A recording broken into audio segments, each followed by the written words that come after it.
Well, you two be on that bull hockey too, so.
We here, child. We here. I ain't gonna let the music play all the way out. We here. Let's get into it. Now, this is my finale of this Casey Anthony situation. Okay. Now, I told you the documentary down to the Peacock is 3 parts long. Now, we've already talked about part 1 and part 2, and I hadn't finished part 3, and I wanted to come to y'all with my part 3. Okay. And let me tell y'all something.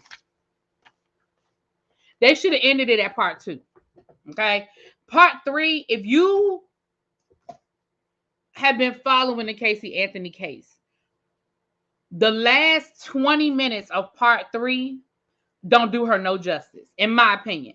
Hey, Jay Williams. Hello, hello, hello. Come on in, come on in, come on in, y'all. Y'all drop down. Now, part 3 of this documentary was basically all about them trying to convince us that her daddy did it, okay? It was all about them trying to convince us that her daddy was this horrible guy, that he lied under oath, that he manipulated the process, and that he did it. That's what this was all about, right? She already introduced to us the fact that she said that her father abused her. Now, like I told y'all the last time, I ain't about to sit here and go down that rabbit hole because I don't ever want to feel like I question a survivor, or I don't believe a survivor, or whatever. I ain't about to go down that rabbit hole with her, okay?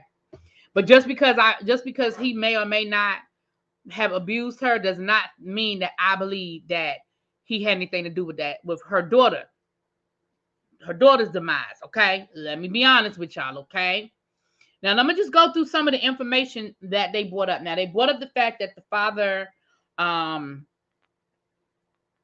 father testified multiple times during the trial, which he did. And they showed the father in different shirts to let you know, show how many times. But he also testified before the grand jury, and he testified at the trial. So some of that was 2 different situations.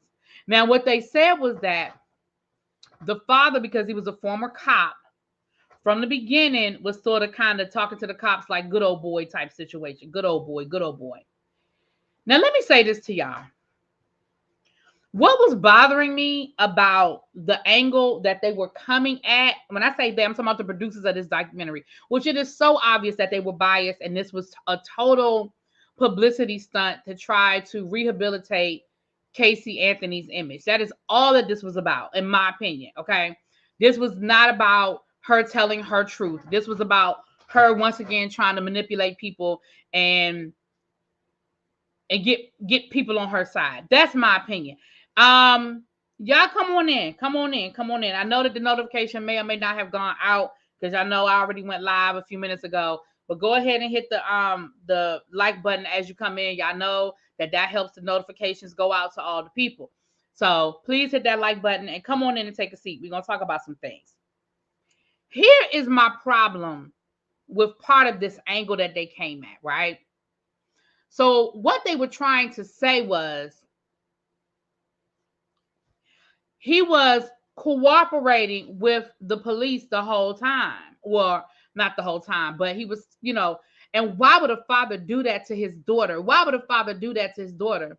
Well, if a father thought that his daughter had done something nefarious to his granddaughter, why wouldn't he? Why wouldn't he? Y'all feeling me? Fabulous me, girl. I'm telling you, if listen, the child, go back and listen to my first part where I talked about part 1 and part 2. From the very beginning, this was a total manipulation. This was total propaganda, in my opinion. This is all my opinion. It's all my opinion. So they made it seem like, well, he was talking to the police, and from the very beginning, he was trying to point the police at the daughter. Well, if he thought the daughter did it, I mean, but of course, they're coming from the point of view that they feel like the daughter, that the father did it. And that's another reason why that this is a biased, skewed documentary, because they're coming from the point of view of, well, the father did it. So the father is trying to, because when he testified before the grand jury, some of the stuff he said in the grand jury, and they were trying to put his daughter on death row. Why would a father do that to his daughter? Because the father thought the daughter did it?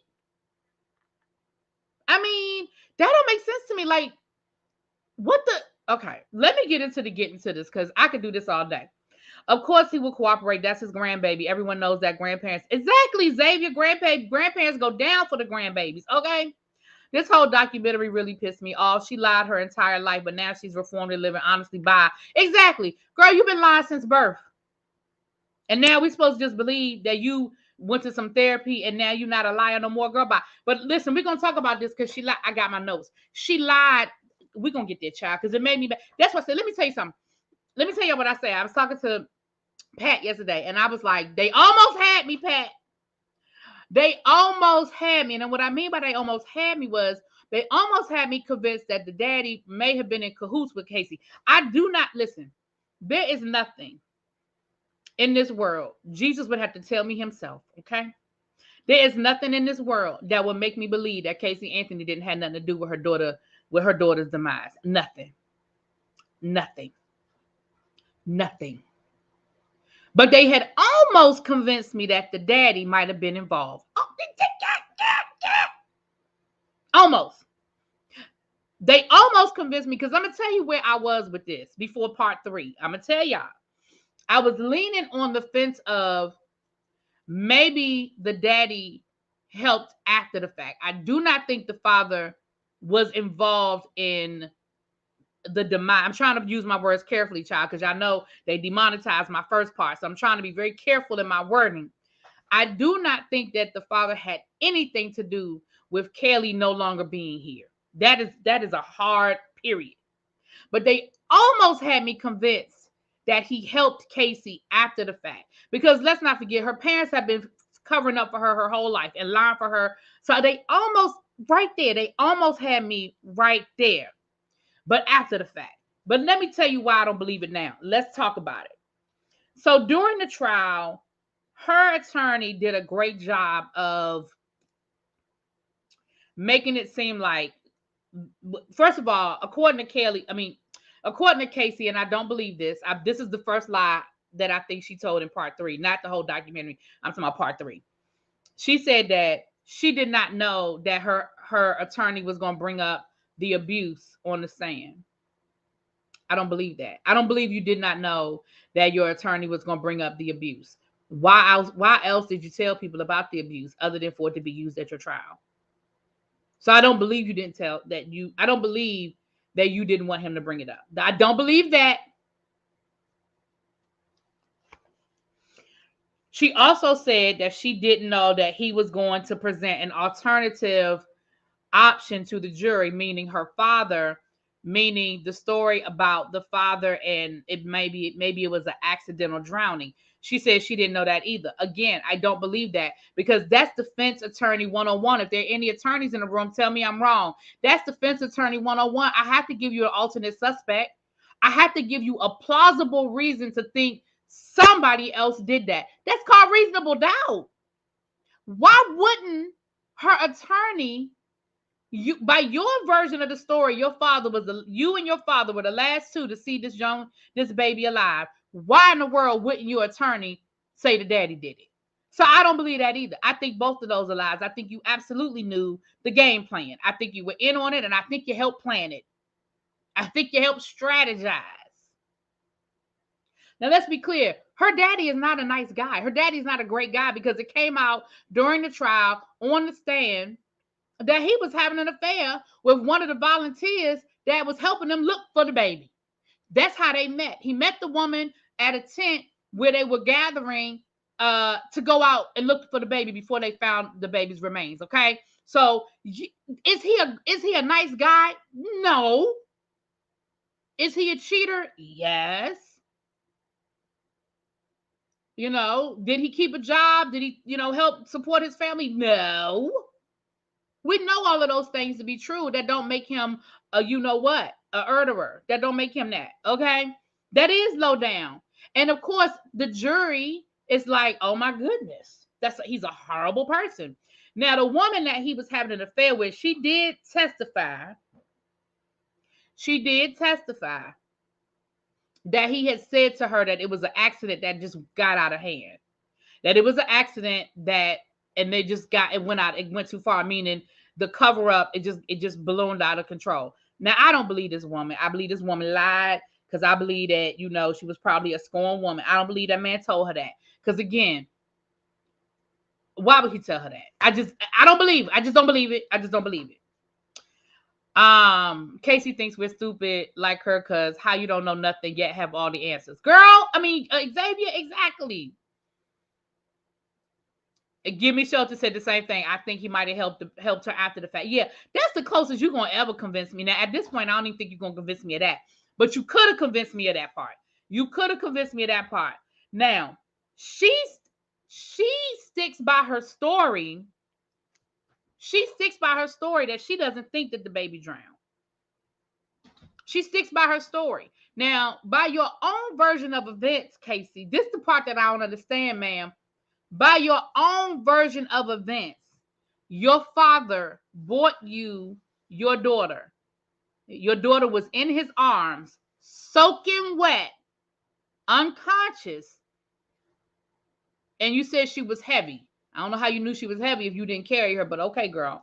You said she was heavy. I don't know how you can make that description if your daddy was carrying her, and you said that your daddy left with her, and that's the last time you saw your daughter. So how can you possibly say that you don't think your daughter drowned? If I'm going to believe your version of the story, how else did your daughter get soaking wet, Casey? Y'all was outside by the pool, allegedly, according to your version of the story, when your daddy bought you your daughter in his arms. You said she was soaking wet. Please explain to me why that's not a viable option, Casey. If you want us to believe something, why is that not a viable option, ma'am? Please tell me. Please and thank you. Tell me, please. See, that's what I'm saying. You was talking too much. You should have ended that part 2. Because part 3, now you're getting all twisted up in these lies, girl. You're getting all twisted up in these lies. Well, we'll get there, honey. Right. You cannot tell your client the strategy. I would think that's grounds for an appeal if she had been convicted. I think so. I think so. All right. Now, they brought up the fact that the way Casey was buried, she was like, well, it came up that's how the father, when they had pets that died when they were kids, that's how the father would do it. The same way that Casey was found is how they would bury their pets. First of all, the same way the daddy knew that's how the pets was buried is the same way Casey knew. So again, to me, that doesn't flip my opinion on who did it. If you grow up seeing your parents do something a certain way, how many people do things the way we saw our parents do stuff growing up? I do stuff to this day. I don't know why I do it that way. I just do it that way because that's the way my mama did it. So I don't even understand. That's not, shut up.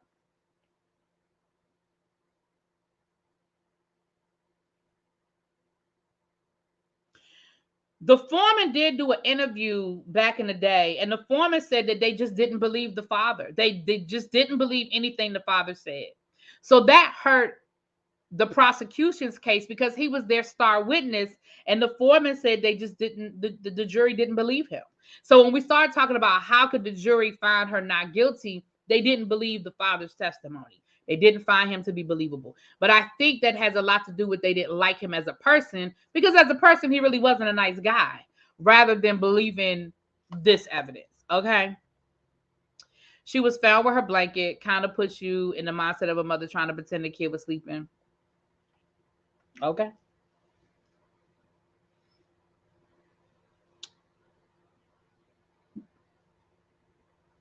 Okay.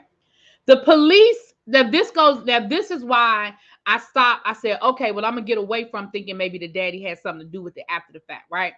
The police had the father's cell phone records. The police had the father's cell phone records. And based on the father's cell phone records, there was a Google search on a computer in the house. And the Google search was, how about suffocation? I'm not gonna give the correct word. I'm trying to be careful with my wording, child. I'm trying to keep my monetization on this video. The suffocation, it was about suffocation. It was about how to make chloroform. That was found on another computer, how to make chloroform, and something else dealing with these types of things. That Google search was at 259. According to the father's cell phone records, which they did pull, the father was at work at 3:02. So Casey was like, well, we lived about 10 minutes from our house. Okay, but that's still not 10 minutes, ma'am. 2:59 to 3:02 still ain't 10 minutes. Ain't nobody getting nowhere in 3 minutes unless you are literally walking across the street, okay? So if your father couldn't have been at the house Googling about suffocation and then at work at 3:02, and she was like, well, did y'all check the towers where it was pinging off of? Duh, of course they did, ma'am. The other thing that didn't line up, because they did pull her father's cell phone records, the other thing that didn't line up was the location. See, the thing that they didn't tell y'all in that documentary is that Casey's cell phone pinging, it lined up with, like, her phone was in the area of where they ended up finding that baby. Her father never was. Her father's cell phone never pinged in that area. Never. And they could talk about, oh, well, this is how he used to bury pets when they passed away. But they didn't talk about the fact that Casey borrowed a shovel from the neighbor. See, they didn't tell y'all everything in that documentary. What you borrowing a shovel for the day your daughter came up missing? What you need a shovel for, man? Excuse me? Why you bury, what, ma'am? Excuse me.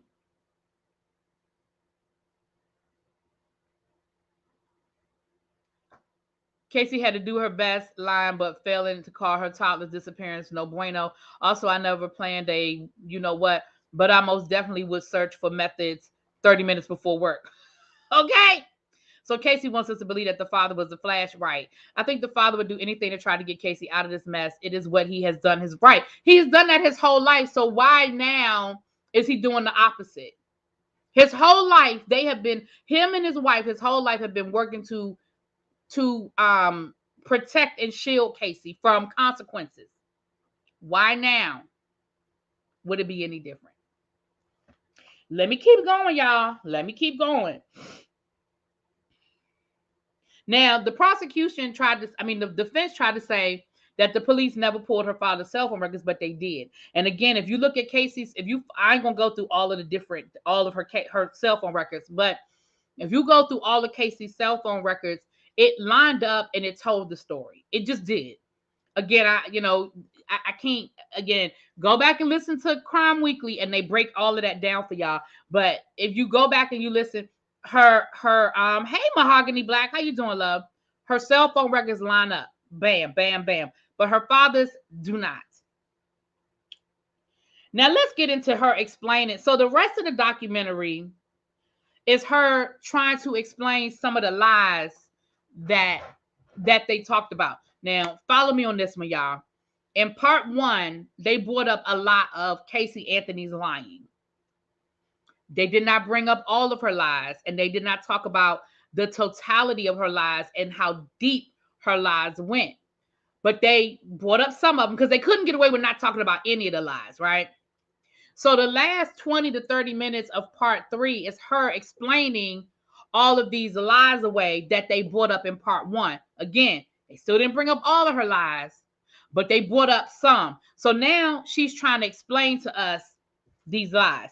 So the first thing she said was they're talking about the fact that her father told the police that her car had a smell. Her mother told the police the same thing. Let's be clear. Both of them told the police that the car had this odor and had this smell. And we know that they ended up finding hair from Caylee Anthony in the trunk, and They found evidence in the trunk. This was her story. She said she had run out of gas and she left the car, and her father ended up picking the car up, and that she had left garbage in the car, and she didn't even think anything about it, and she forgot that she had left the garbage in the car, and maybe that's the smell. Ma'am,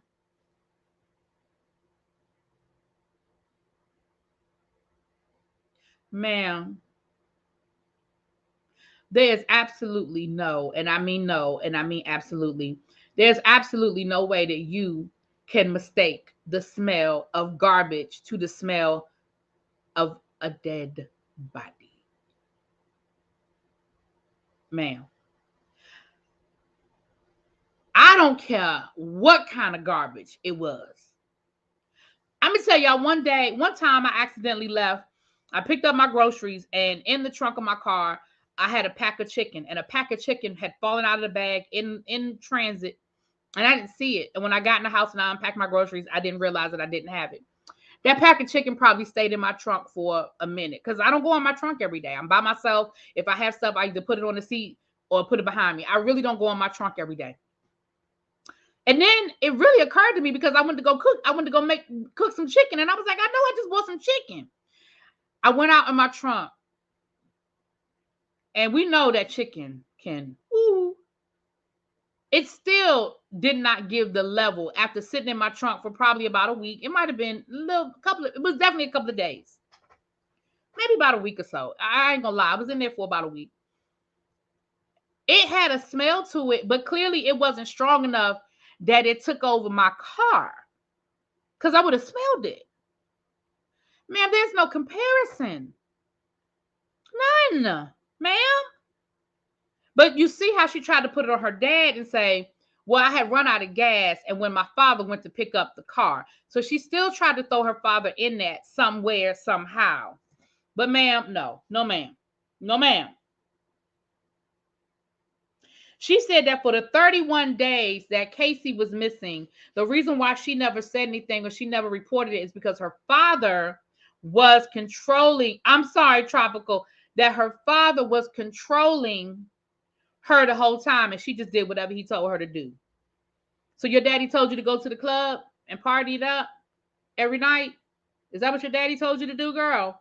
Your daddy who you told you to go live with your boyfriend? Your daddy told you to do that? Your daddy told you to go move in with your boyfriend? Your daddy told you to go get a tattoo that said the good life? Did your daddy tell you to do it? So in the 31 days that your baby was missing, you were under your father's control. Even if I believe that, why wouldn't your father tell you to pretend like you had a missing child? Why wouldn't your father tell you to pretend like you were upset, you were sad, you were distraught, so that when the story finally came out, they could say, well, we were trying to handle it amongst ourselves. Your daddy told you to go to the club every night. That's what your daddy told you to do, girl. Your daddy told you to lie and tell everybody that your baby was with a nanny that you knew didn't exist, but he didn't. Because remember, She's the only one that knew the nanny was fake. Her parents thought it was a real person. So that's what your daddy said. Your daddy said, just tell everybody she's at the nanny's house. Okay, girl. Okay, girl.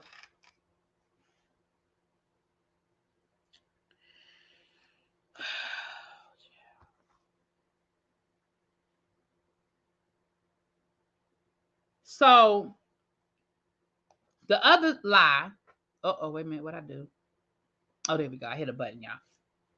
Very convenient to put everything on the dad now that he has that brain injury. That's but she said it at the trial. It came out at the trial, but you're right. The dad had a really bad car accident a few years ago. Help me with this, but which type of person have no conscience? It's a psychopath or a psychopath. You spelled it. Okay. Sociopath or psychopath. Casey is an unrepentant liar and cried only for herself and not that baby. Yeah, somebody put in the chat that that's a psychopath, not a sociopath. I don't know. I would have to do the research. I don't know. But I certainly think that there's a level of narcissism in there. Right. The parents are not absolved. They raised this. They created this. Every time they didn't hold her accountable for her bad behavior. So we know she lied about working. Now, here's her story. Y'all. She said that. Now, she didn't address the fact that she took the police on that wild goose chase down to Universal Studios. But what she said was that she did used to work at Universal Studios, which is true. She did used to work at Universal Studios, but she hadn't worked at Universal Studios in a minute. She lied. Oh yeah, Diane Downs was woohoo. Now this was her version of the story. She said that she was trying to get her and her baby out of that house because of the abuse she had suffered. She didn't want her daughter around it. Hey Leo, what's up, nephew? She didn't want her daughter around it. She didn't want no anybody connected to that. And she was trying to get them out of that situation.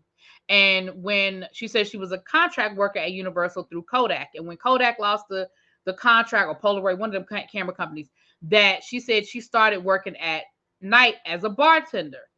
And that she did not tell her parents because she didn't want to have to explain to them, and that she was saving her money so that her and Kaylee could move out and get their own place. There's so many lies in that. Where do I begin? First of all,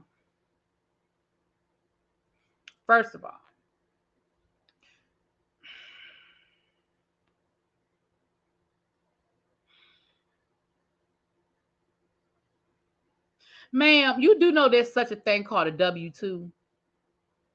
You do know they can pull that, right? You do know that the police would have researched if you were gainfully employed when all of this happened. Now, maybe you were trying to insinuate that you were getting paid under the table at a bar. I still feel like that would have come out. I still feel like you would have told that story at some point in all of this, that even though you weren't working at Universal, you were working. No, ma'am. She said, well, that was my way of explaining to my parents how I had cash, because she was saying she was a bartender. Y'all know where she was getting the cash from? She was literally stealing from her friends and her family. That's why she had cash, because she was stealing. You were not employed at any bar, restaurant. We would have known, even if you were getting paid under the table. At this point, sir, ma'am, this is a murder investigation. Does Casey Anthony work here? Has Casey Anthony ever worked here? Somebody, you mean to tell me that in all of this time, with all of this publicity, that somebody didn't say, oh, well, no, she was at the bar that night working. Well, she had been working at the bar for the last month. Nobody told that story, girl. Nobody said that. Nobody said nothing about you having nobody's job.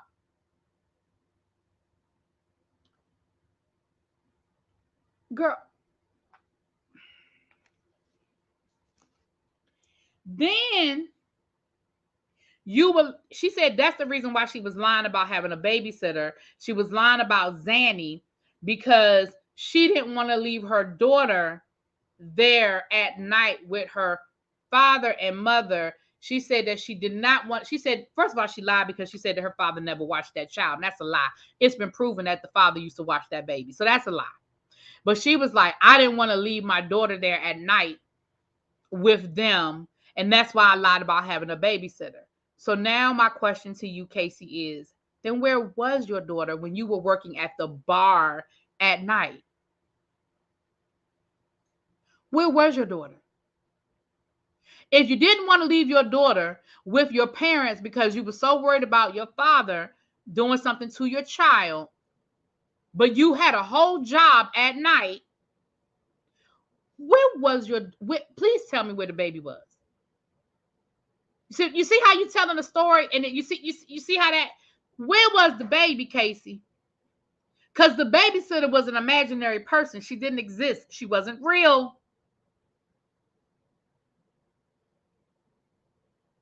Here's another reason why we know that's a lie. Again, you got to go outside of the documentary. Another reason why we know it's a lie is because the night before her daughter came up missing, her and her mother had gotten into a horrible argument to the point where her mother ended up slapping her. And the argument was about her not spending enough time with her daughter and always asking her parents to babysit, and her not having a job. The argument was about her not having a job and always wanting her parents to watch the baby. Because here's the thing. She was lying about going to work every day. But she really was just riding around with the baby. So her parents didn't understand why she always needed a babysitter so she could go out at night, because her parents' attitude was, well, you've been at work all day and you haven't seen your child. Why don't you want to spend time with your child? You don't want to get her dinner and help her, with her ABCs and 1, 2, 3. I mean, she was 2, but you don't want to give her a bath. You don't want to play with her. It doesn't make sense. You've been at work all day. She's been at the nannies. And now you want us to babysit so you can go run the streets. And then they found out that she didn't really have a job. So again, it's so many lies in this. Ma'am, you should have just shut up, because it doesn't make sense that you and your mother got into an argument about your working situation and them babysitting too much, but you were working and you never asked your parents to babysit because you didn't want to leave your daughter alone with your father. Now, she said that the mother and father had separated at one point and the father wasn't living in a home, and then the father moved back in. But again, you allowed your father to babysit that child. That's documented. So you're lying. You're lying. You're lying. You're lying. You're lying. All lies. All lies, honey. All lies. Then it was this whole big thing at the end, and I want to be very sensitive about how I talk about this. Again, she's convincing us that the father was abusing her, and that now she went from, if you look at the first part of the documentary, she never said that the father was doing anything to Kaylee. She said the father did it to her. But by part 3, now you're saying that the father was abusing Kaylee. This is new. Where's this coming from? What do you mean that the father was abusing Kaylee? Where's this coming from, ma'am?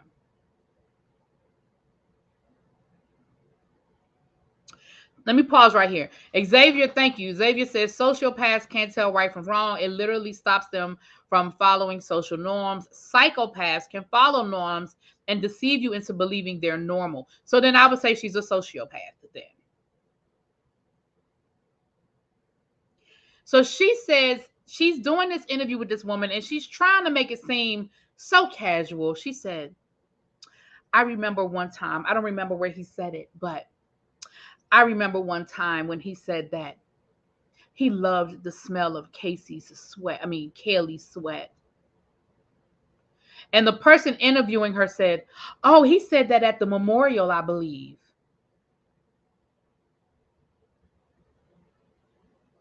So then Casey has this whole breakdown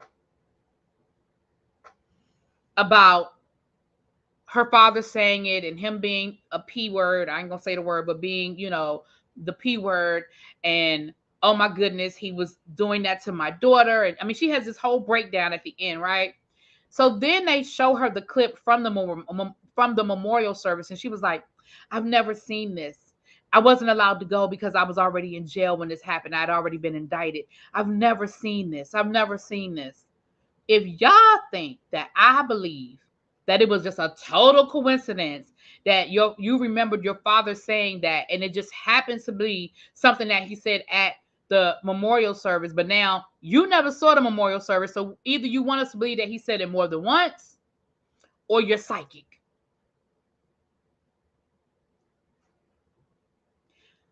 Saying that your father saying that she was like, oh my goodness, he was a P word, and he was talking about abusing my daughter right there at her memorial service, and he was talking about the things that he did to my daughter, to say that he loved the smell of her sweat. I said, what? How we get here? I felt like I was in a Deborah Cox video. How did we get here? Excuse me? Excusez-moi? Ma'am, what? I'm confused today. What are you talking about?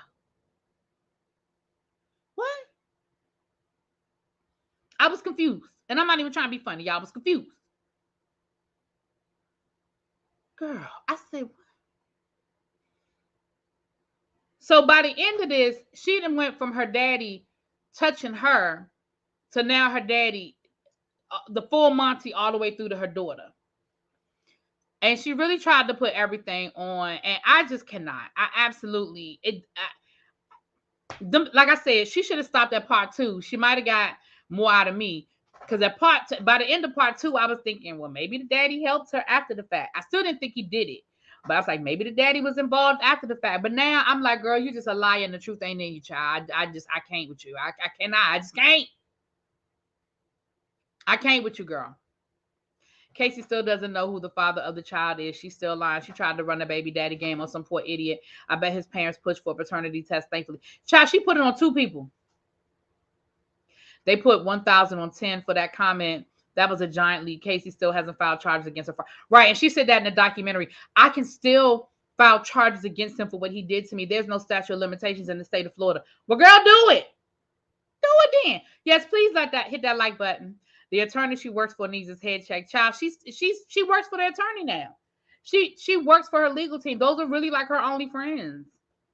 And of course, they were all in the documentary talking, doubling up, doubling down on this. In the words of Wednesday Addams, Casey's story lacks any sense of structure, character, or the Aristotelian unities. Child, I can't read them, Xavier. That child lying, but can't tell a good lie. She lying. She lying. But anyway, that's my final thoughts. Let me tell you what my final thoughts are. My final thoughts are that I think the woman did it. And the reason why I don't think the jury convicted her is because I think in this, to quote my brother El Teddy, in these yet to be United States, I still think that a group of 12 men and women, majority white, could not find this 21-year-old innocent looking white girl who told a sad sob story. They could not believe that she could do this to her child. I still think that's what it boiled down to. I don't think it had anything to do with the evidence. I don't think it had anything to do with the prosecution dropping the ball or not dropping the ball. I think that they just could not bring themselves to convict this little white girl. And that's just my opinion. That's my opinion. My final thoughts. All right, y'all. Y'all said that y'all wanted to see me 3 times tonight, so give me about an hour because I got to eat dinner and stuff. So give me about an hour, and we'll have our regular tribe meeting. Okay. See y'all in an hour, and we will be picking another name out of the hat. We'll be picking out of the Jack Daniels box, Tracy. Another name coming out the box. A sob story that made no sense. The tears will move mountains. Exactly. Them white women tears. Y'all know what they do. Y'all know what they do. I think if her and her dad were on trial together, they would be guilty. Maybe. All right, y'all. See y'all in an hour. Peace.